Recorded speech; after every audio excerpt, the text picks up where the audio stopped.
Olá pessoal, hoje vamos falar sobre velocidades características e momentos da distribuição de equilíbrio de Maxwell-Boltzmann.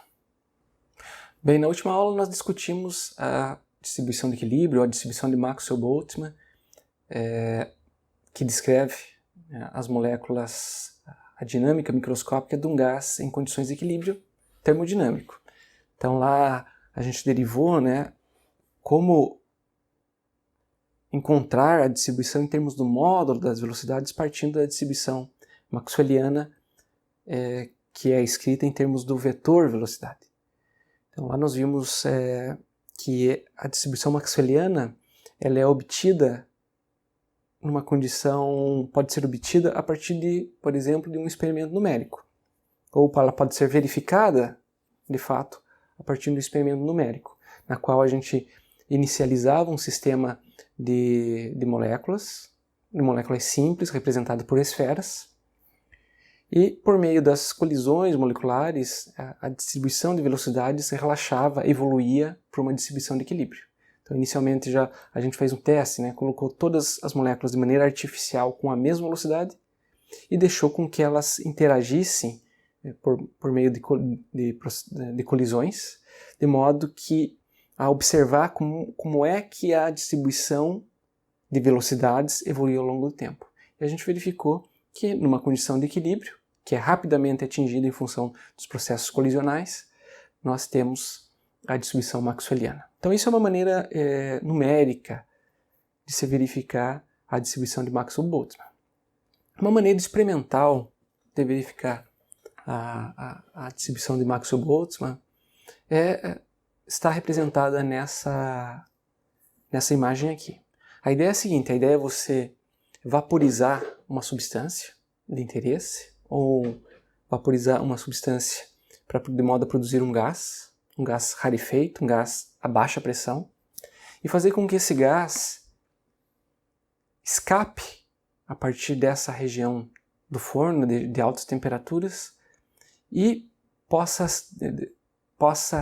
atravessar um determinado sistema, um determinado conjunto, de modo a ser detectado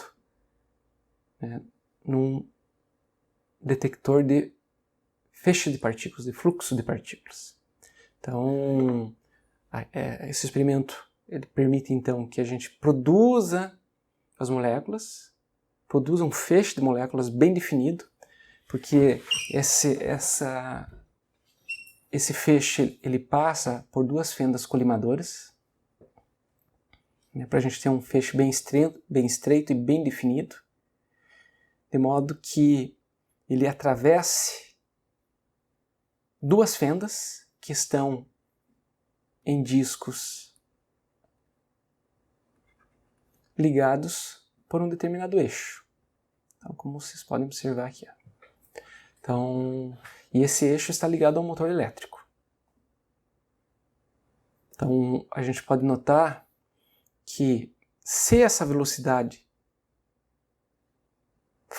a velocidade do motor for adequadamente selecionada, então o feixe de moléculas que passa por essa fenda aqui também passará por essa fenda aqui, que está apresentada aqui. Também passará. Então, ou seja, basta que a gente ajuste justamente a velocidade angular do motor, de modo que o feixe, após passar essa primeira fenda, o motor gire de tal modo que esse feixe passe pela segunda fenda. Então, se a gente observar o que nós temos aqui, olha, perceba que existe uma defasagem entre esses dois ângulos. Então, e é justamente essa defasagem, ela é usada para que a gente possa selecionar uma determinada velocidade a ser captada pelo detector. Então veja como é que é a ideia. A ideia é a seguinte. Então o feixe de partículas ele viaja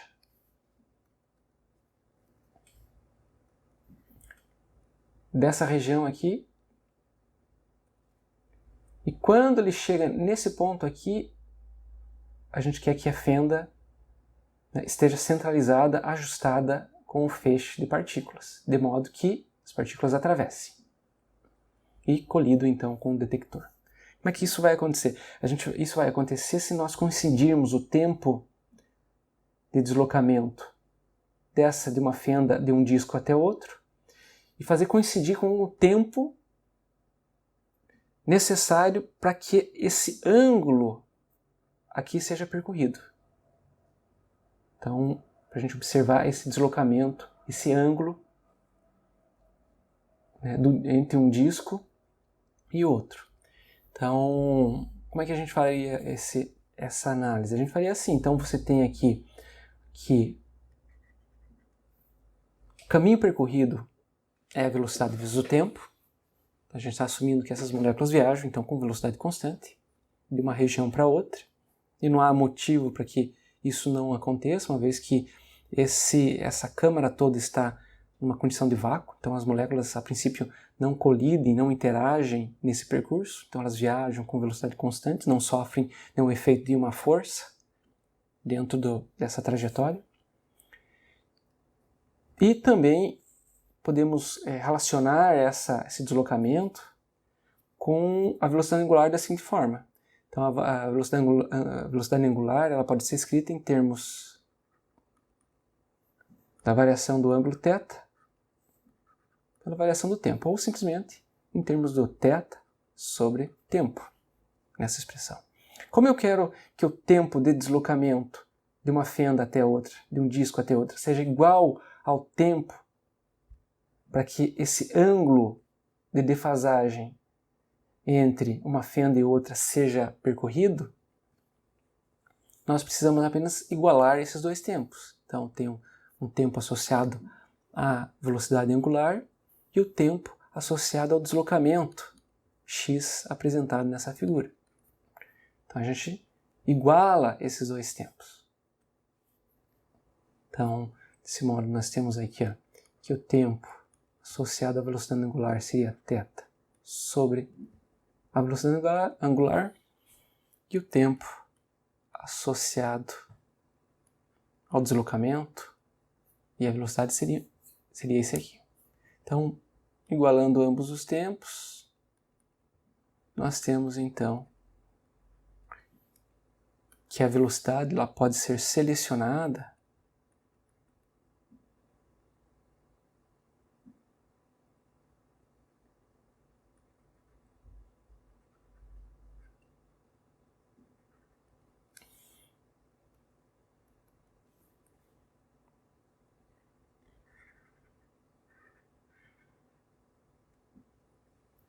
Então a gente verifica que a velocidade ela pode ser selecionada a partir da escolha adequada da velocidade angular. Então veja por quê? Porque o x, aqui o deslocamento, a distância entre os dois discos, a princípio é uma quantidade fixa. O ângulo de defasagem entre as duas fendas também é uma quantidade fixa. Então a única coisa que a gente pode variar aqui é a velocidade angular do motor.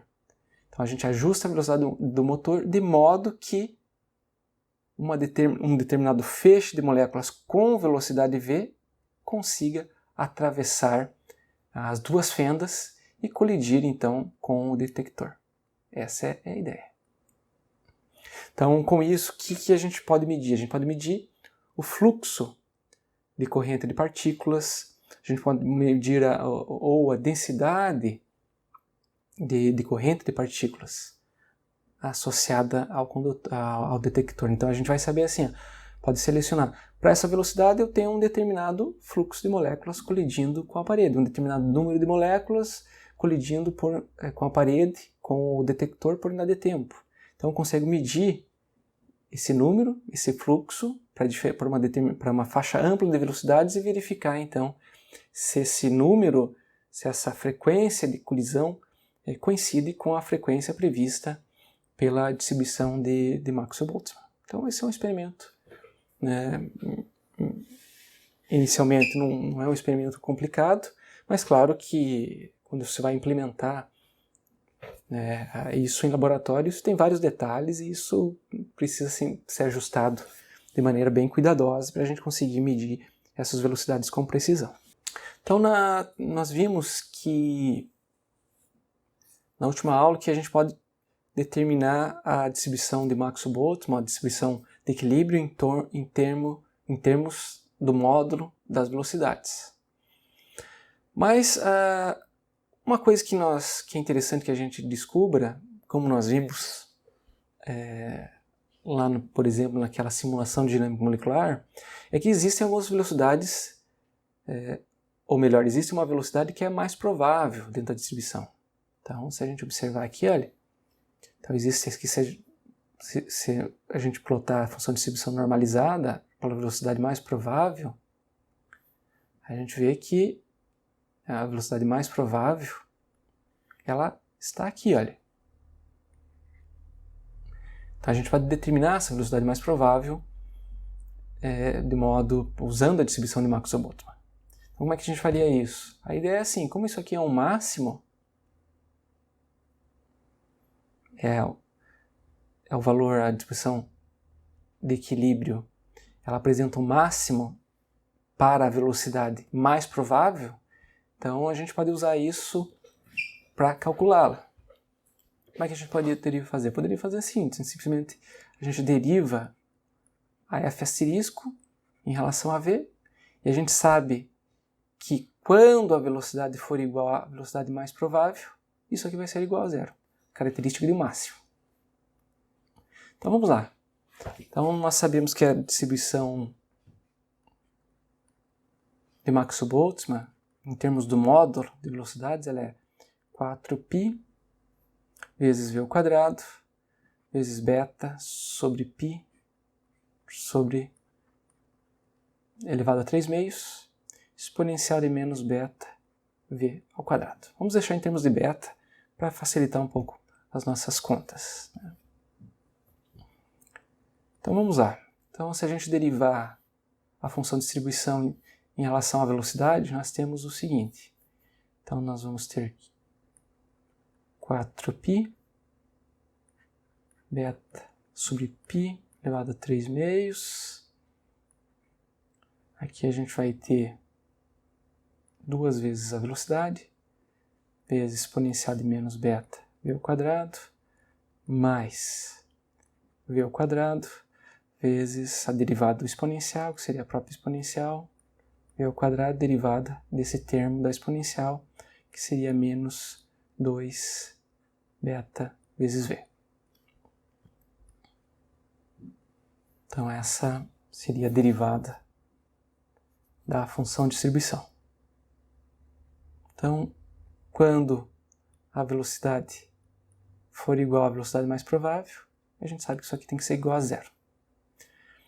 Então, nós temos aqui um v quadrado, a gente pode deixar isso em termos de v quadrado, então se eu multiplicar por v, dividir por v essa relação, fica aqui com v quadrado sobre v. Então a gente nota que v ao quadrado exponencial de menos beta v ao quadrado vezes 4π beta sobre π elevado a 3 meios é a própria função de distribuição, então a gente pode escrever isso da seguinte forma. Nós podemos escrever aqui isso como sendo 2 vezes v, 2 sobre v, vezes a função de distribuição, mais, com esse menos, então fica menos, a função de distribuição aqui fica que a gente tem 2 beta v vezes a função de distribuição. Então isso aqui fica 2 sobre v menos 2 beta v, tudo isso vezes f asterisco, uma condição de v igual a v mp. Isso aqui fica igual a zero. Então, como considerando essa igualdade, a gente sabe que a função de distribuição ela não necessariamente é zero. Então, a função de distribuição é zero apenas quando as velocidades são realmente muito baixas ou muito altas. Para qualquer valor de velocidade, a distribuição não é zero. Então, o que deve ser zero é esse termo aqui. Então, isso significa que quando nós já substituímos, olha, V por MP menos 2 beta VMP, isso deve ser igual a zero. Então, logo nós ficamos 2 sobre VMP igual a 2 beta VMP. Então esse 2 vai com esse 2. Então a gente fica com 1 sobre beta igual a VMP ao quadrado. Portanto, a velocidade mais provável é igual a raiz quadrada de 1 sobre beta. Já substituindo o valor de beta, então nós temos que a velocidade mais provável ela é igual a 2kt sobre m. Aqui vamos marcá-la porque ela é uma velocidade importante, é uma das nossas velocidades características associadas à função de distribuição.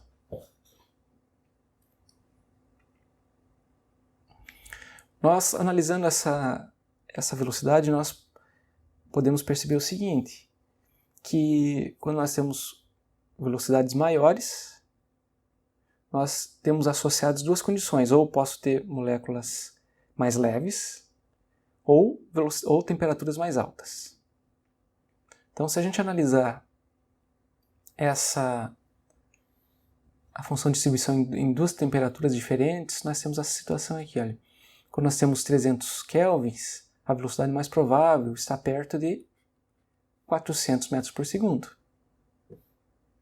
Quando nós temos já uma temperatura um pouco mais alta, de 1200 kelvins, a velocidade mais provável está em torno de 800 metros por segundo. Então, a gente percebe que quanto maior a temperatura associada, maior será a velocidade mais provável, a velocidade máxima a velocidade, com maior probabilidade de ser observada no sistema. Então, a velocidade máxima ela é bem maior, né? A gente vê que ela é bem maior do que 800, 1600, 2000 e assim por diante. Então, existe essa característica, essa dependência da velocidade mais provável em função do tamanho da molécula, ou melhor, da massa da molécula e da temperatura. Moléculas leves tendem a ser muito mais rápidas, né? Em condições de temperaturas mais altas, nós também observamos moléculas, a velocidade mais provável sendo maior. Então a gente vê que, à medida que a temperatura aumenta, né, a função de distribuição ela fica mais espaçada, né? Então aí a gente observa uma probabilidade maior de encontrar moléculas com velocidades maiores de modo geral. Uma outra velocidade característica que nós podemos determinar é a velocidade quadrática média. Velocidade quadrática média, ou simplesmente velocidade RMS, ela pode ser determinada lembrando lá da média da energia cinética molecular. Então nós temos, considerando uma molécula tem uma energia cinética de 1 meio de V ao quadrado. Se a gente tomar a média da energia cinética de uma molécula, a gente viu nas aulas anteriores que isso dá de 3 meios de kT. Então, como posso tirar o 2 e a massa dessa média, uma vez que são constantes, isso fica então V ao quadrado igual a esse 2 vai embora com esse 2, então a gente fica com 3 kT sobre a massa. Então, a velocidade quadrática média, ou velocidade RMS, a gente pode definir assim, é a raiz quadrada da média da velocidade ao quadrado. Então, logo, se nós tomarmos a raiz quadrada da média dos quadrados da velocidade. Então nós temos aqui, ó, raiz quadrada de 3kt sobre m. Então determinamos que a velocidade RMS ela é raiz de 3kt sobre m. Vamos também marcá-la, né, porque ela é uma outra velocidade característica importante para nós. Então, a gente poderia localizar essa velocidade RMS. Na verdade, ela estaria mais ou menos por aqui, olha. Então, a velocidade mais provável está aqui, que seria a velocidade mais provável, né? Normalizada nesse caso. Então, normalizada aqui em termos de V, MP asterisco. E a velocidade RMS, daqui a pouco a gente vai ver um gráfico que mostra as três, para ficar mais claro, mas ela estaria mais ou menos por aqui. Então, velocidade RMS, se a gente pensar nela também normalizada, um asterisco aqui, ó. Então ela é um pouco, se a gente compara as duas, a gente vê que ela é um pouco maior, a velocidade mais provável é 2kt sobre m, raiz quadrada de 2kt sobre m, e a velocidade mais RMS, desculpe, 3kt sobre m, então ela é um pouco maior do que a velocidade mais provável. Aqui nós temos algumas medições, ou melhor, alguns cálculos que apresentam diferentes velocidades RMS para diferentes gases, em diferentes condições termodinâmicas, em diferentes temperaturas. Então nós temos aqui a molécula do H2, um gás de hidrogênio. Nós temos aqui também o hélio. Então a gente percebe o seguinte: a massa molar é a massa de 1 mol. A massa de 1 mol, então ela seria calculada da seguinte forma. Então, massa de 1 mol, então, seria o número de Avogadro vezes a massa de uma molécula. Essa seria a massa de 1 mol de moléculas. Então, a massa molar que está apresentada aqui. Então, diferentes massas molares, então, ou seja, de gases mais leves, como o gás hidrogênio, até gases um pouco mais pesados, como o gás dióxido de carbono.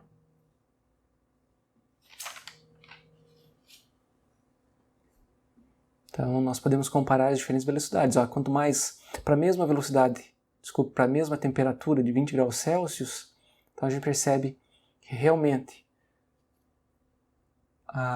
um gás mais leve ele apresenta uma velocidade muito maior. Perceba como essas velocidades são grandes, né? São bastante elevadas. Nós temos aqui, olha, a molécula de hidrogênio, ela viaja mais ou menos a 1900 metros por segundo a 20 graus Celsius, na temperatura ambiente. Já a molécula de dióxido de carbono, ela viaja a uma velocidade característica de 408 metros por segundo. Então, se a gente imaginar o gás nitrogênio, que compõe 80% do ar, que está na nossa vizinhança, o gás nitrogênio, ele viaja, a velocidade RMS do gás nitrogênio está em torno de 511 metros por segundo. Isso aqui dá aproximadamente 1.840 km por hora. Então, é uma velocidade extremamente alta, né, para os nossos padrões de velocidade. Então, as moléculas estão muito rápidas. O gás oxigênio também, que é um gás que está em torno de 18%, em termos de percentagem do ar. 18% do ar é oxigênio, então a gente vê que ele viaja também a velocidades bem altas, bem consideráveis, 478 metros por segundo, que dá mais ou menos 1.721 km por hora. Então são velocidades extremamente altas de fato. Então as moléculas do ar estão colidindo com a superfície do nosso corpo com velocidades muito altas. Mas como elas são muito leves, também a gente sente o efeito mas mas isso é diferente, claro, de uma bola de bilhar, de um corpo macroscópico, tem uma massa muito maior do que uma massa de uma molécula. Então aqui nós temos algumas velocidades características. Interessante observar, né, como essas velocidades numa escala microscópica são relevadas. Aqui no caso, uma velocidade quadrática média. Vamos fazer um exercício para calcular algumas quantidades características.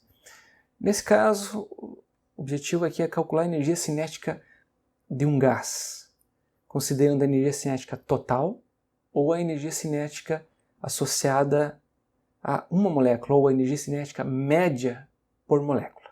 Só para a gente ter uma noção desses valores, dessas diferenças envolvidas. Então nós vimos o seguinte: para calcular energia cinética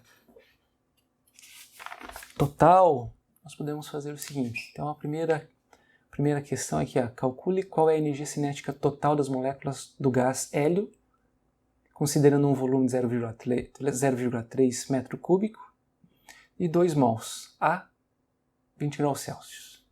Então é isso que nós queremos calcular. Então o item A aqui seria o seguinte: nós temos que seria, quando nós estamos trabalhando com uma molécula, a energia cinética média de uma molécula, ela é definida, vamos colocar, de uma molécula, como 3 meios de kT.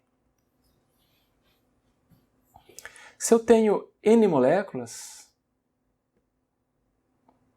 a energia cinética total associada a essas N moléculas seria N vezes a energia cinética de uma molécula. Então essa energia seria a energia cinética total do tipo cinética associada a um gás. Se a gente está considerando um gás rarefeito, então um gás cuja molécula é uma molécula monatômica, né, um gás monatômico, essa energia cinética é exatamente a energia interna do gás. Então, essa energia que a gente utiliza quando nós estamos estudando termodinâmica. A gente quantifica a energia interna como sendo a soma de todas as formas microscópicas de energia do sistema. Então, quando nós temos uma molécula monatômica, a única forma de energia do sistema é a energia cinética translacional. Então, cada molécula apresenta, a princípio, apenas a energia cinética de translação.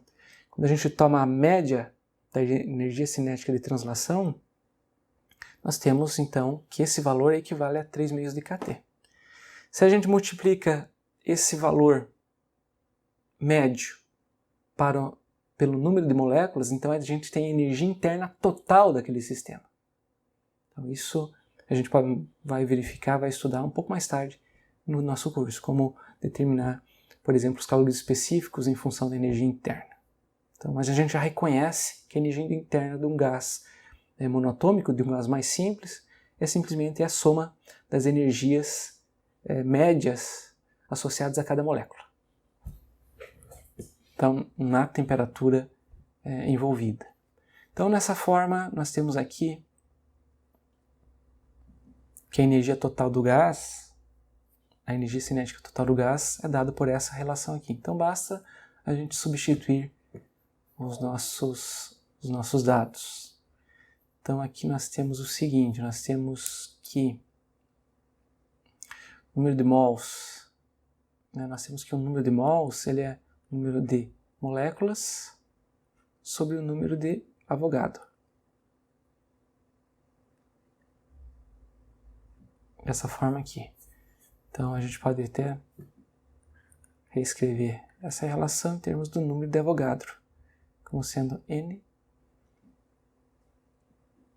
vezes Na.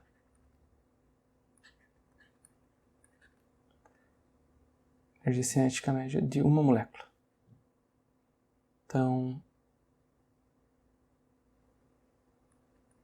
Isso aqui nós temos que vai ficar então NNA 3/2 de kT.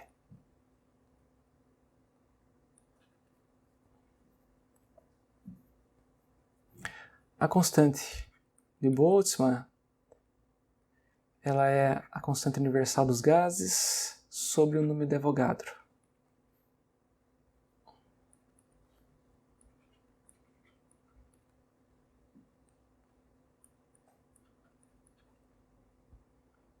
Então,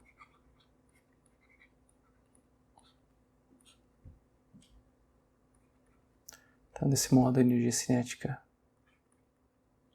total, ou energia interna do gás, é 3/2 do número de mols, vezes o número de mols, vezes a constante universal, vezes a temperatura envolvida.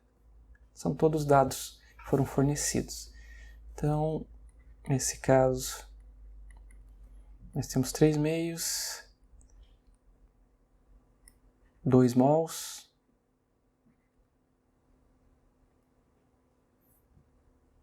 vezes a constante universal, que seria 8,31 joules para cada mol, vezes a temperatura, que seria então 273 mais 20 graus Celsius, então isso dá 293 kelvins. Então esse mol vai com esse mol, então aqui faltou, né? A constante universal é 8,31 joules por mol Kelvin. Aí a gente pode simplificar esse Kelvin com esse Kelvin. Então no final a gente vai ter apenas Joule, que é o esperado. Então, nesse caso nós temos que a energia cinética total do gás, ela vai ser 7,3 vezes 10, ou 7,3 kJ.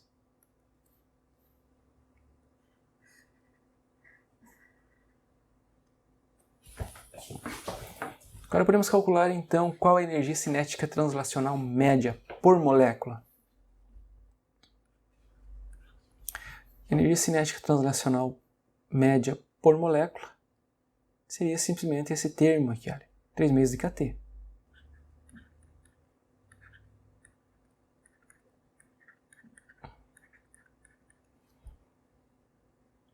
Então, nesse caso, não interessa o número de mols envolvidos. Então, nós temos aqui 3/2. Podemos usar diretamente a constante de Boltzmann, que é 1,38 vezes 10 na menos 23 joules para cada Kelvin. Vezes a temperatura, que é 293 kelvins. Esse Kelvin com esse Kelvin. Nós temos então que a energia cinética média por molécula ela é igual a 6,07 vezes 10 a menos 23 menos 21 joules.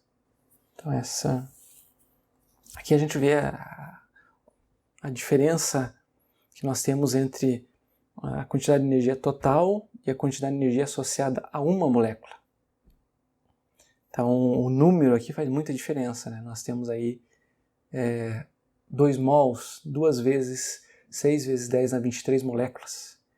Quando a gente multiplica esses 2 vezes 10 na 23 moléculas pela energia cinética média de uma molécula, 6,07 vezes 10 na 21, aí nós temos o valor total que está apresentado aqui.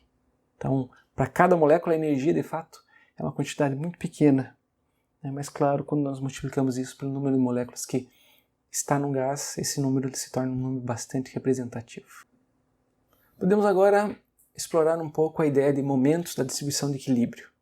Momentos são propriedades macroscópicas que caracterizam a distribuição de equilíbrio das velocidades moleculares. Então, são características, né, que, de fato, pode ser que determinam a qual distribuição de probabilidades nós estamos trabalhando. elas descrevem, elas caracterizam a distribuição de probabilidades. Então, podemos calcular como um primeiro momento a média do vetor velocidade molecular. Então, o vetor velocidade molecular ele pode ser escrito dessa forma. Então, nós temos que o vetor velocidade ele tem 3 componentes no sistema cartesiano: Vx mais Vy mais Vz. Vzk.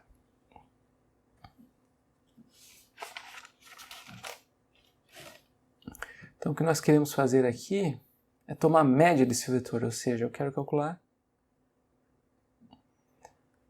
média do vetor velocidade. Então, tomando a média de ambos os lados dessa expressão, a gente fica com média de Vx e mais a média de Vy, J, mais a média de Vz. Podemos aqui calcular a velocidade característica, a velocidade média característica associada ao componente x. Então vamos calcular aqui como que seria isso. A média, se a gente quisesse calcular a média do vetor, a ideia, na verdade, é calcular isso aqui, né?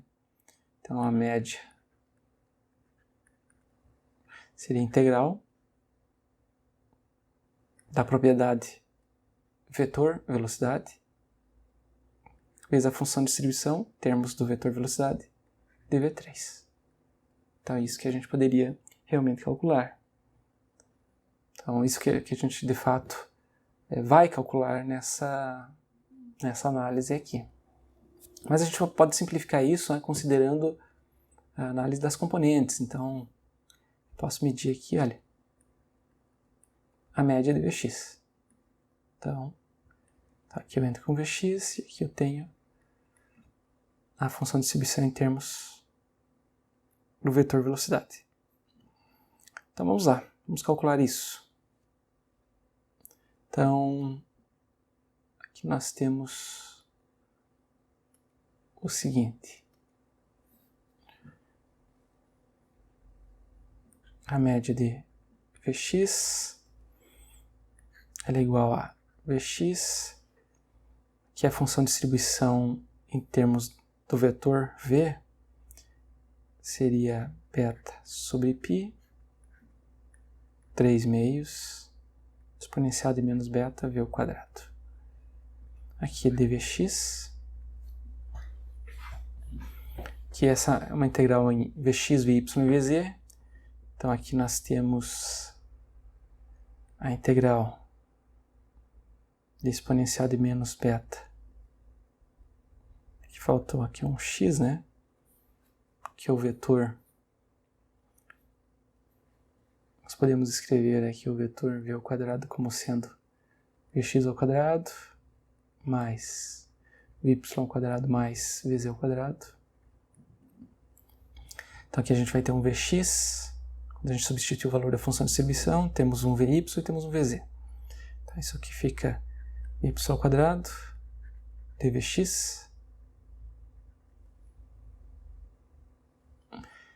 Temos também exponencial de menos beta vz ao quadrado dvz. Os intervalos são de menos infinito até infinito para ambas as componentes. Então o que nós temos aqui? Essa aqui integral nós já conhecemos. Essa aqui ela dá π sobre beta elevado ao meio. Então essa aqui dá π sobre beta elevado ao meio. Então aqui nós ficamos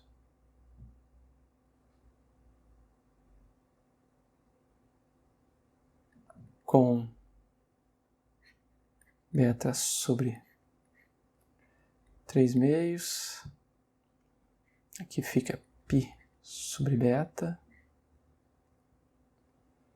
Então a gente fica então por fim com a integral de menos infinito até infinito dvx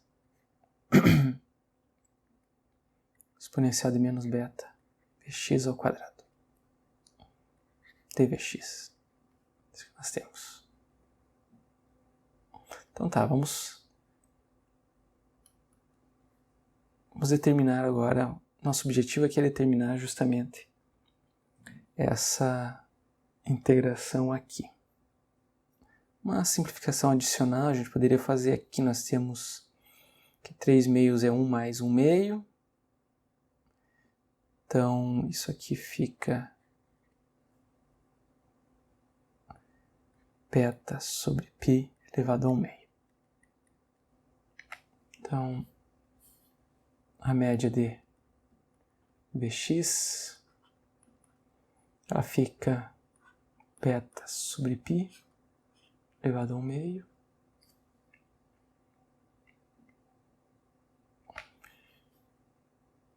Integral de menos infinito até mais infinito, dvx exponencial de menos beta vezes vx ao quadrado, dvx. Ok. Então essa é a integral que falta a gente determinar. Nós temos que uma função ímpar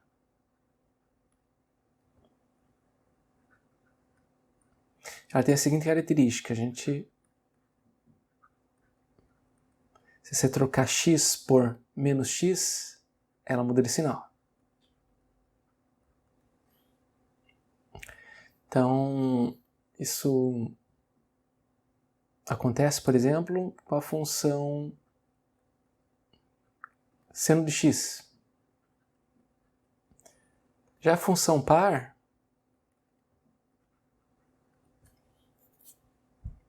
então a função par, ela, por exemplo, a gente pode representar isso aqui por uma função g de x. Você pode mudar x para menos x e ela não muda de sinal.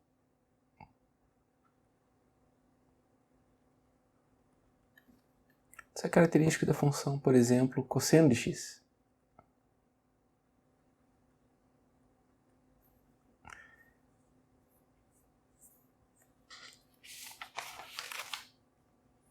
Então,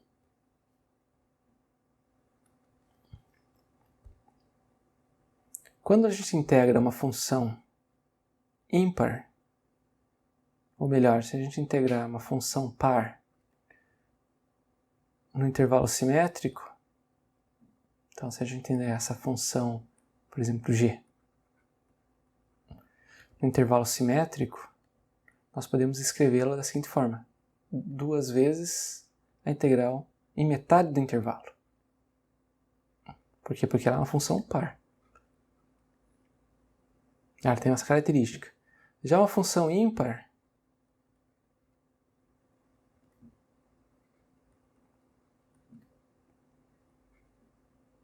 integrada num intervalo simétrico, ela é igual a zero. Essa é a característica de função ímpar. Então vamos analisar essa integral que nós temos aqui. Olha. V de x, a princípio, é uma função ímpar. Se a gente plotar a função e exponencial de menos beta vx ao quadrado, a gente vai ver que essa função é uma função par.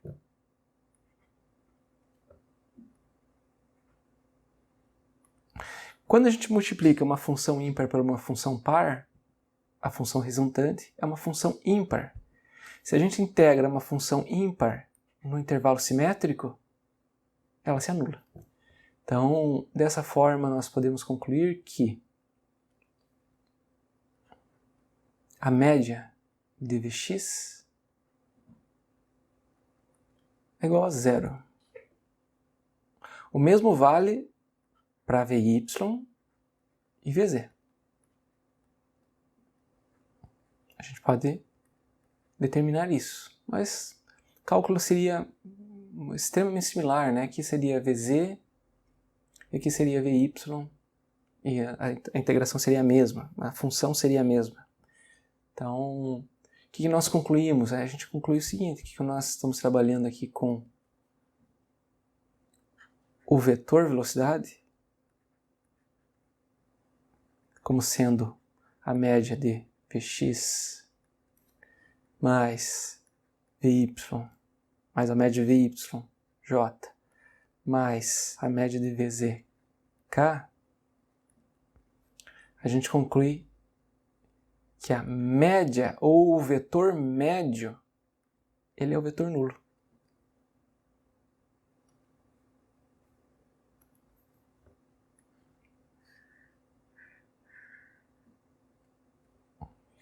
Então, isso faz sentido porque quando nós temos um gás armazenado em um tanque, por exemplo,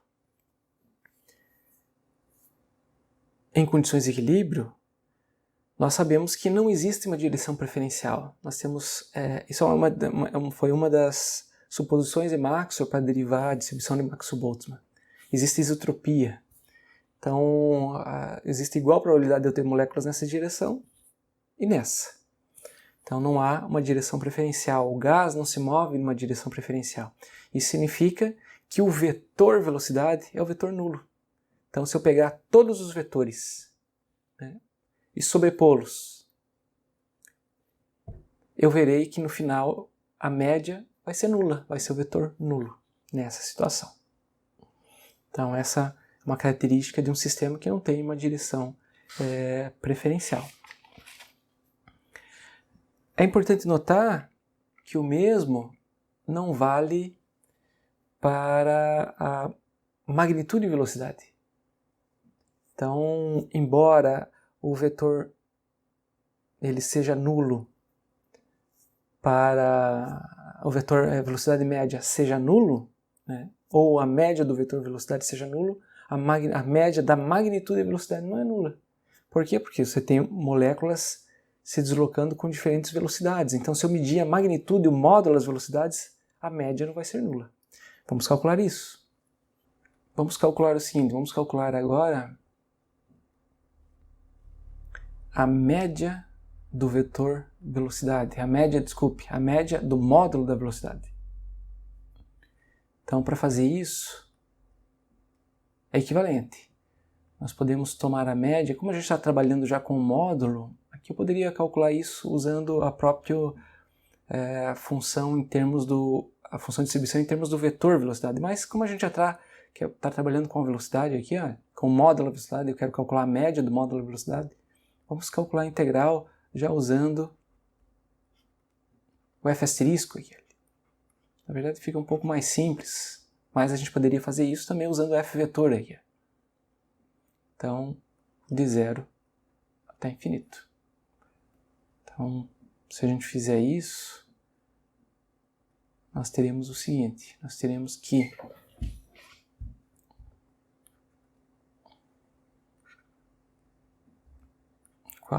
π(v²) beta sobre π elevado a 3/2 exponencial de menos beta v². Então, dv. Então aqui a gente fica com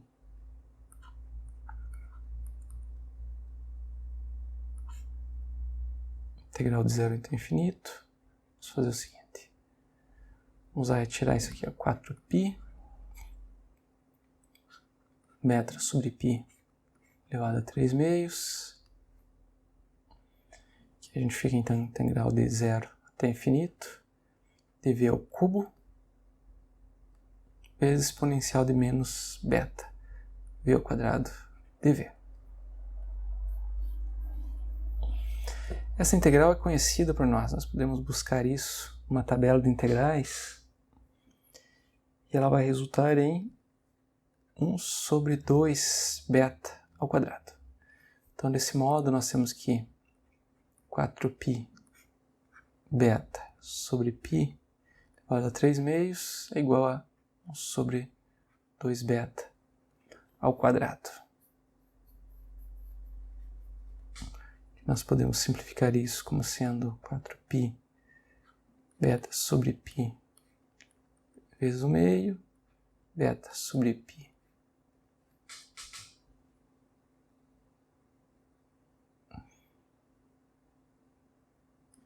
sobre 2 beta. Então esse aqui vai com esse aqui. Esse π vai com esse π. Então aqui nós ficamos com 4 beta elevado ao meio sobre π elevado ao meio. Aqui já fica 4 dividido por 2, fica 2. Então a gente pode escrever isso. Tem aqui um beta também. Nós podemos escrever isso como 2. Posso passar esse beta para cima ou passar esse beta elevado ao meio para baixo. Então isso fica raiz de... Então fica 1 menos meio. 1 menos meio, meio. Então fica π beta. Então isso significa que a média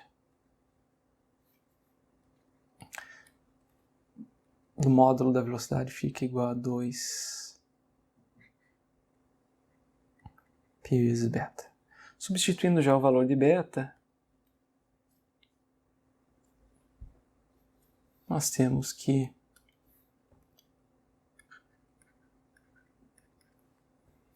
sabendo que beta é igual a m sobre 2kt, então isso vai dar 2 π m 2kt.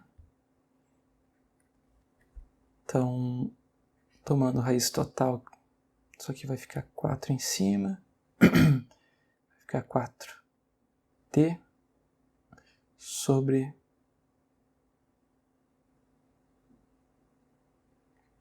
π vezes a massa.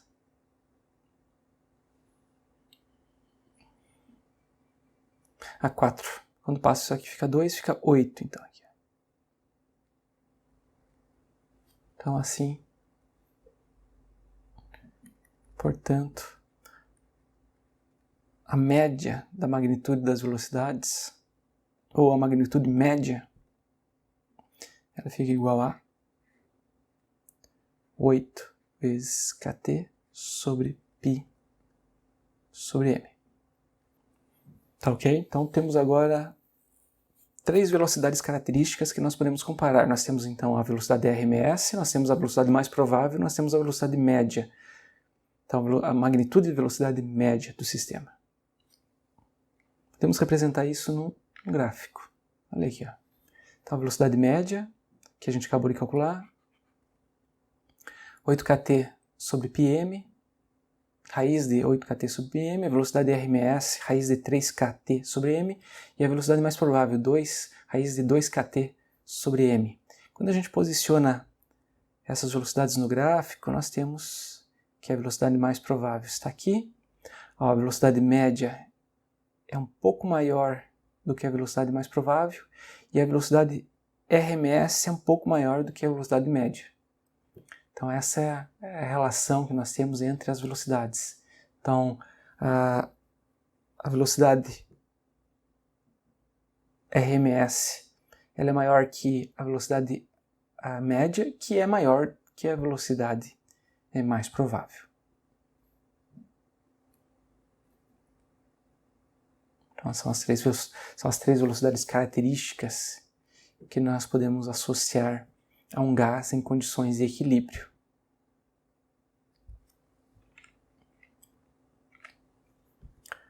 Como uma outra aplicação da distribuição de Maxwell-Boltzmann, vamos agora identificar ou determinar qual é o número de moléculas em uma determinada faixa de velocidade. Então uma aplicação interessante da distribuição de Maxwell-Boltzmann para a gente saber justamente qual é a fração, qual é o número de moléculas, dadas as condições termodinâmicas, eu quero saber quantas moléculas estão numa determinada faixa de velocidade. Então vamos determinar isso. Vamos lá. Digamos que a gente tem uma amostra de gás hidrogênio, 0,2 mol de gás hidrogênio a 300 kelvins. Determine o número de moléculas com velocidades entre 400 e 401 metros por segundo. Então, o que a gente quer determinar? A gente quer determinar essa faixa aqui, olha.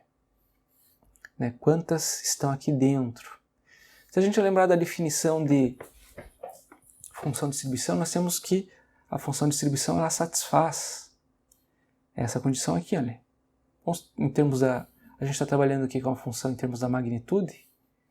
Então, f asterisco, a gente sabe que f asterisco dv, quando somada em todo o intervalo, ela deve ser igual a 1. A soma de todas as frações, a soma de todas as probabilidades deve ser igual a 1. Então, como é que a gente determinaria uma determinada número numa determinada faixa? Se a gente multiplicar ambos os lados dessa relação pelo número total,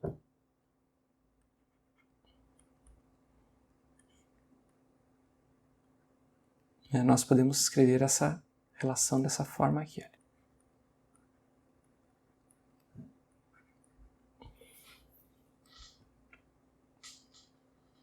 Então isso aqui compreende todas as moléculas do sistema.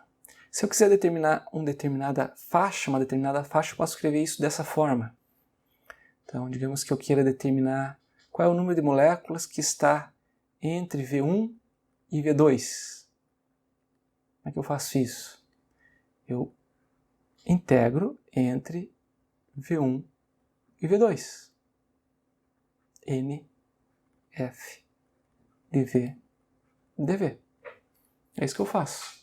Determino o número específico de uma faixa. Quando eu integro isso em toda a faixa de velocidades de 0 a infinito, eu consigo eu encontro todas as moléculas, ou seja, N. Mas se eu integro uma faixa específica, eu associo, então determino o número de moléculas dentro dessa faixa.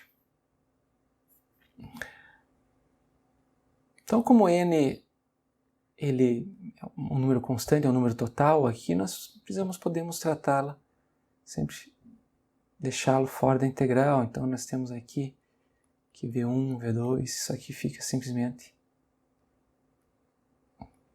N de V1 a V2 dF asterisco dV. dV. O que significa isso aqui, né? O que significa esse termo aqui? Olha? Esse termo aqui significa uma área. Essa área aqui, olha.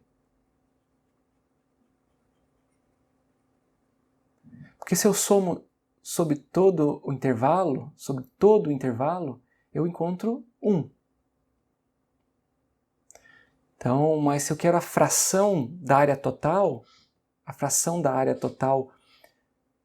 seria entre V1 e V2, seria essa área aqui, olha. Então, quando eu pego essa fração e multiplico pelo número n, eu tenho o número de moléculas nessa faixa. Então, é uma forma de enxergar esse problema aqui, né? Então, a gente vai usar justamente essa relação, essa ideia, para determinar isso. Então, vamos lá.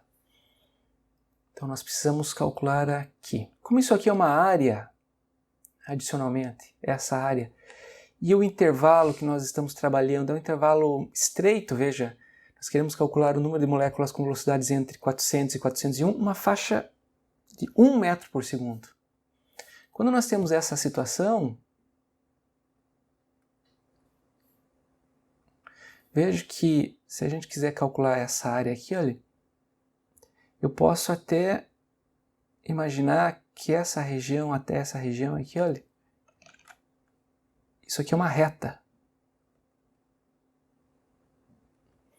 Então, uma maneira simples de calcular essa área seria a área de um triângulo retângulo, que está aqui, mais a área de um retângulo. Então, tem uma área aqui, olha, e tem uma área aqui, ó. Então, essa é a maneira mais simples da gente calcular a área. A área de dois elementos geométricos simples, um retângulo e um triângulo retângulo. Então, como é que a gente adaptaria essa situação? Veja o que nós temos aqui. Nós temos podemos pensar também, se isso é um triângulo retângulo, a gente pode imaginar isso da seguinte forma. Então aqui eu tenho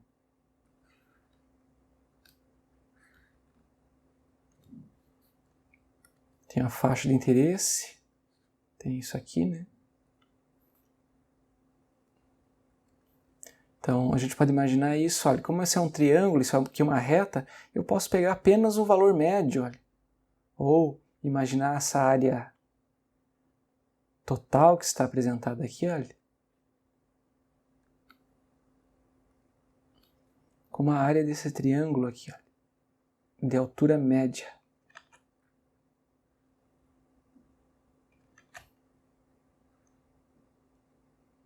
Aproximadamente. Então eu posso imaginar essa área aqui, olha.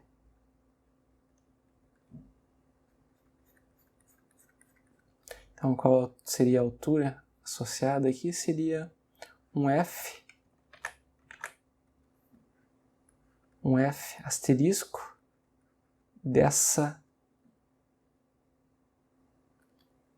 da velocidade média. Aqui, olha.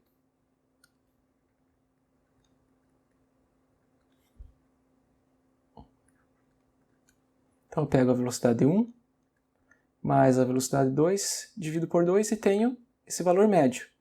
E calculo então a função de distribuição para esse valor médio. Aí eu tenho a altura desse retângulo aqui, olha. Então com a altura desse retângulo vezes a base, vezes o comprimento da base, eu determino a área. Então na verdade, para determinar n de V1 a V2 quando a faixa é estreita, isso aqui é aproximadamente igual a n, número total de moléculas que eu tenho, vezes o F asterisco, vezes o F médio, vezes um ΔV, ou seja, V2 menos V1. Então essa é a maneira de a gente calcular de maneira um pouco mais aproximada, de maneira um pouco mais simples, né, qual seria o número de moléculas numa determinada faixa de velocidades. Então esse aqui é um jeito realmente interessante a gente calcular isso aqui. Tá ok? Então vamos lá. Agora o que a gente precisa fazer é substituir os dados.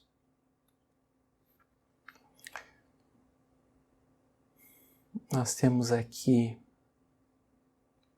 o seguinte. Nós temos então que esse número de V1 a V2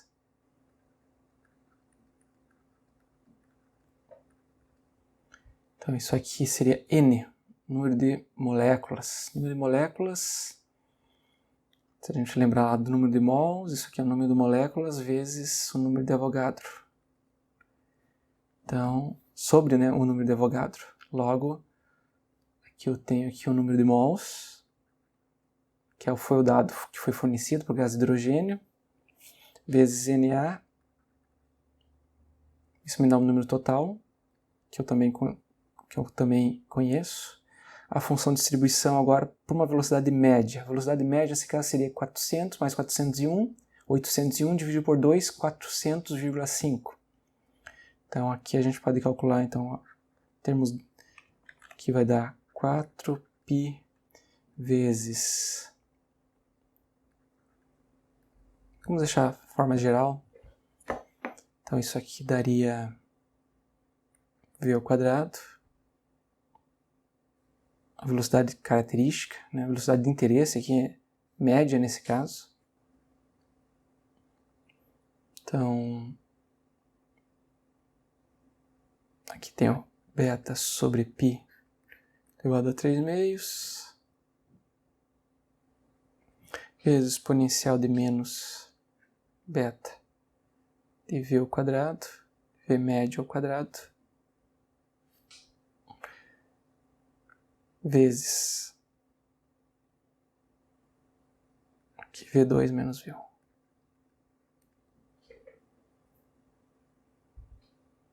Então isso aqui nós temos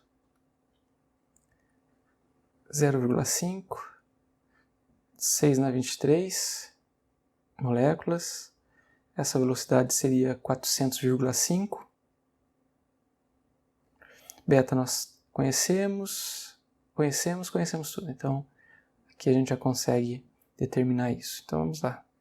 Isso aqui seria 0,5 vezes 6 vezes 10 na 23 moléculas por mol,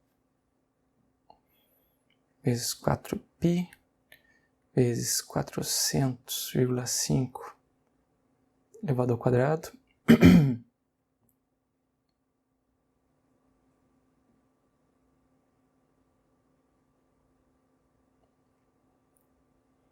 Aqui beta.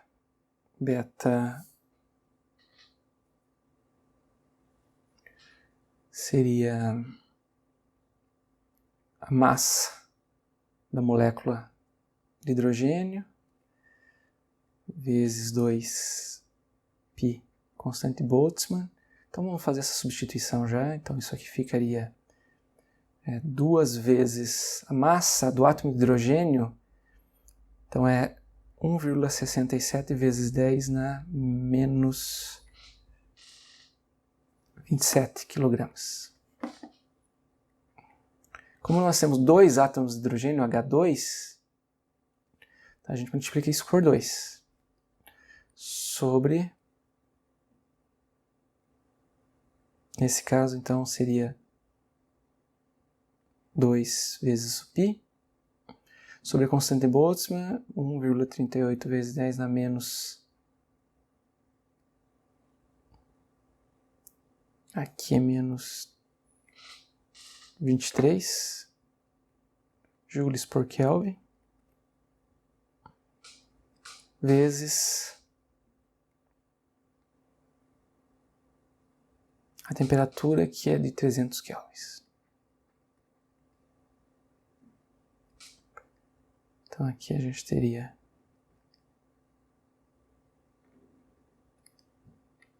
tudo isso aqui elevado a 3 meios. Vezes o exponencial. Nesse caso eu já fiz a conta do caso desse beta ali, isso daria, para essa velocidade, nesse caso, daria de exponencial de menos 0,0647 vezes 1 metro por segundo. Então, que a faixa aqui é 1 metro por segundo, né? Então, fazendo todas essas substituições, fazendo todas essas contas, então o exponencial, essa quantidade aqui,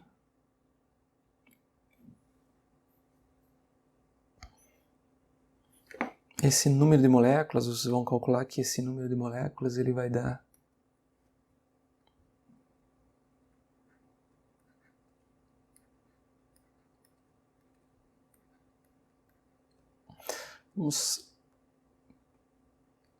então esse número entre 400 e 401, isso vai dar aproximadamente 2,6 vezes 10 a 19.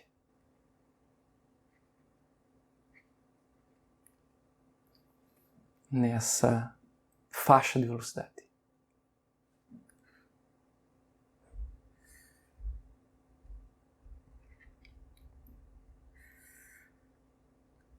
Então confiram essa resposta, pessoal, refaçam as contas. Então, a princípio, é esse o dado que vocês vão encontrar.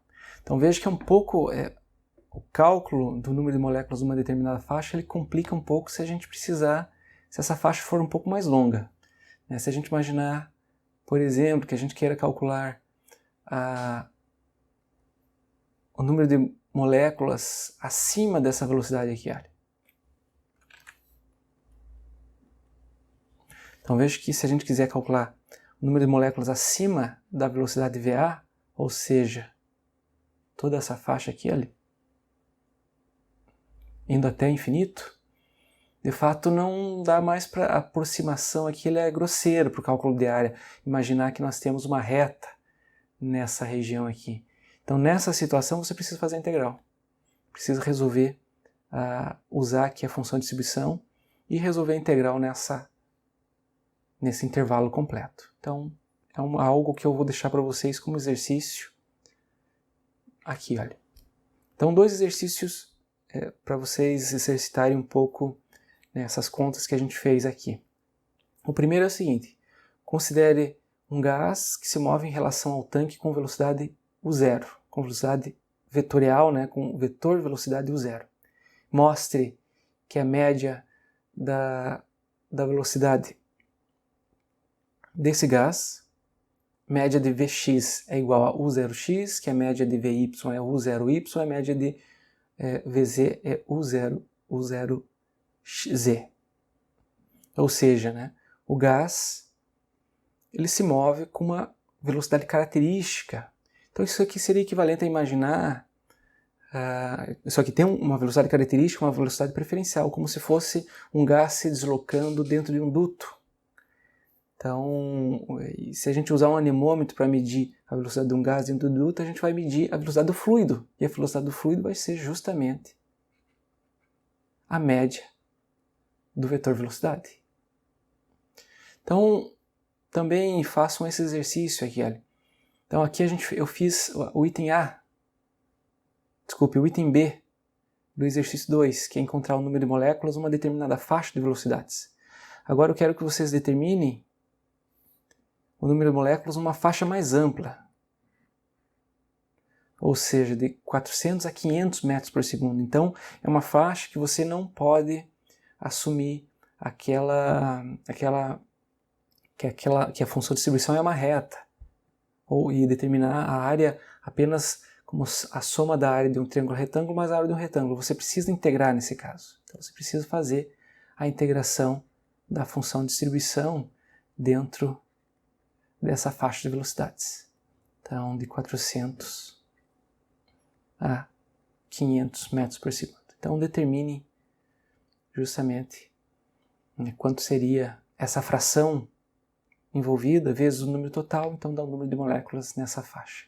Então isso aqui que vocês basicamente precisam calcular.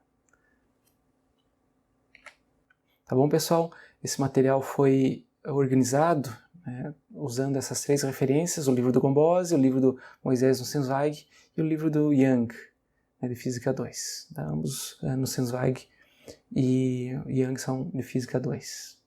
Então, o Moisés Nussenzweig é um pouquinho mais avançado, tem noções de mecânica estatística, ele toca nessa questão de teoria cinética dos gases. Tá bom, pessoal? Obrigado pela atenção e nos vemos aí em breve. Tá bom? Tchau, tchau.